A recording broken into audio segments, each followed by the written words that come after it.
各位網友歡迎收睇風水庫頻道。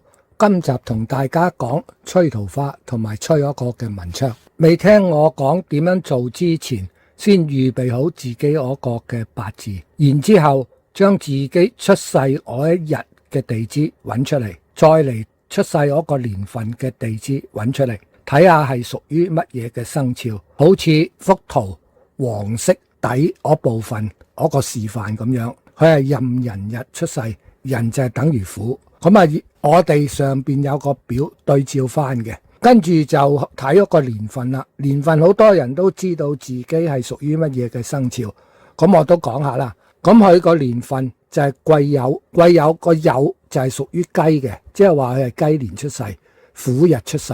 咁我哋係以日嗰個地支嗰個生肖作主要嘅推算嘅。如果你日用唔到，你就用你年嗰個嘅生肖作推算，因為有啲情況就係話你流年屋企裏邊嗰個方位係屬於空方，例如二黑走咗入去啊，五黃走咗入去啊，太歲到位啊，三煞到位啊，呢一啲嘅方位，假如係你嘅桃花位，你喺呢一年裏邊你就不適宜吹噶啦。咁跟住大家留意圓圈我幅圖啦。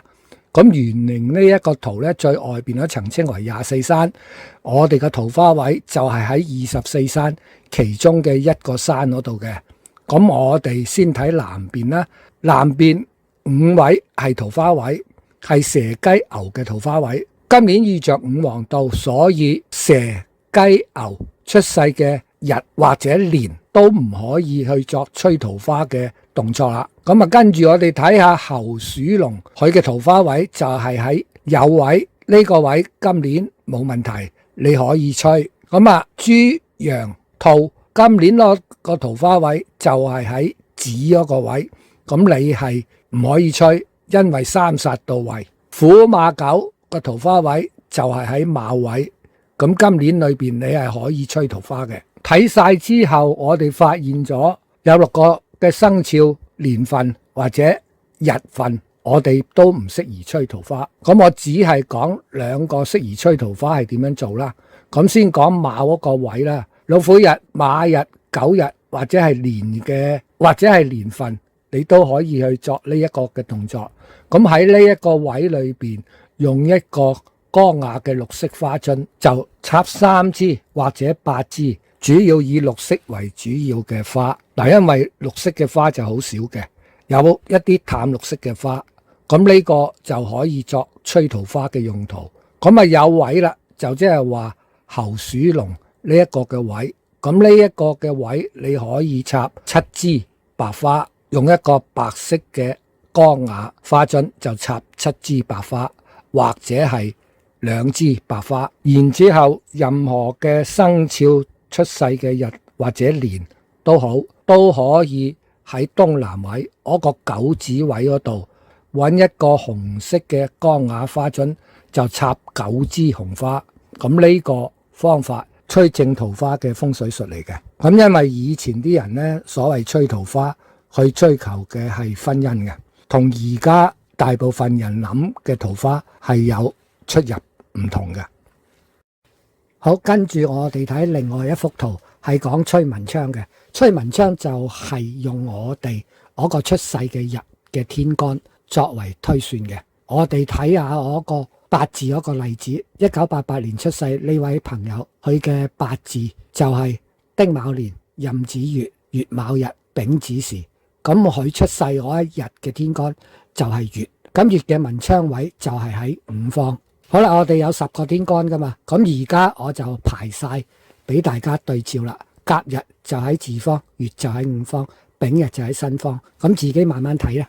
跟住留意圓形呢一幅圖，圓形呢一幅圖最外邊嗰個位就係24山嘅位，亦都係即係你嗰個嘅個人文昌位。嗱，文昌位有幾種嘅性質，有個人文昌位，你室內嘅文昌位，室內嘅文昌位就係東南邊，亦都有元運嘅文昌位，元運嘅文昌位，我通常就係用我個照位，照射個照啊，呢一啲係風水嘅術語嚟嘅，作吹嘅，咁比較複雜，我就唔會再講啦。咁有個關鍵點嘅就係遇着嗰個流年方位唔好，你就唔好去作吹文昌呢個嘅動作啦。咁今年有乜嘢方位唔好呢？就係正南邊嗰個午位，同埋正北邊嗰個子位，同埋西北邊嗰個亥位。呢3個文昌位喺2026年立春後就不適宜吹嘅，所以我哋睇下嗰啲文字打動畫咗一個交叉嗰啲位，今年你哋就唔好去吹啦。文昌位就係有利讀書，其實佢都有利工作運嘅。咁啊，處理文昌最基本嘅就係養一啲柔軟嘅植物，用水養嘅。咁另外一個嘅方法，掛4支綠色筆桿嘅毛筆喺度。掛嘅方法就係買一個毛筆嘅掛架翻嚟，就掛4支呢啲毛筆上去。而呢4支毛筆係要點咗朱砂嘅，因為吹文昌係針對個人性嘅。譬如有小朋友讀書，預備一個噴壺，叫個小朋友得閒呢就噴濕下我啲毛筆。咁如果你係針對大人工作嘅，就一個大人本身自己走去噴濕下啲毛筆，唔需要噴到好多嘅，噴一下咁就得噶啦。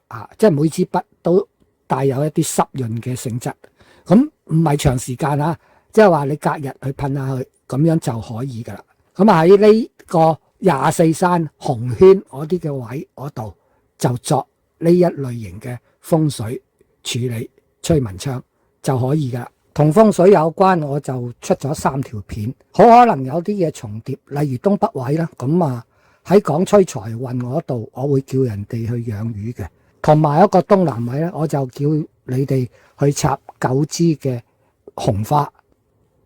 呢個係冇抵觸嘅。如果你覺得太多水，譬如你養魚又要用水養一啲嘅植物，咁我度插咗9支花，又再嚟養一啲水養嘅植物，咁你可以考慮下擺毛筆咯，同樣係咁有效嘅。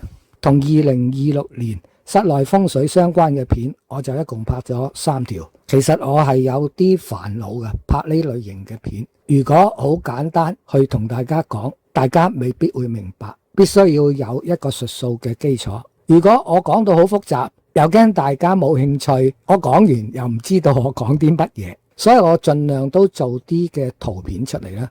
咁我哋基本上就係冇人手做嘢嘅，個個都係業餘嘅啫。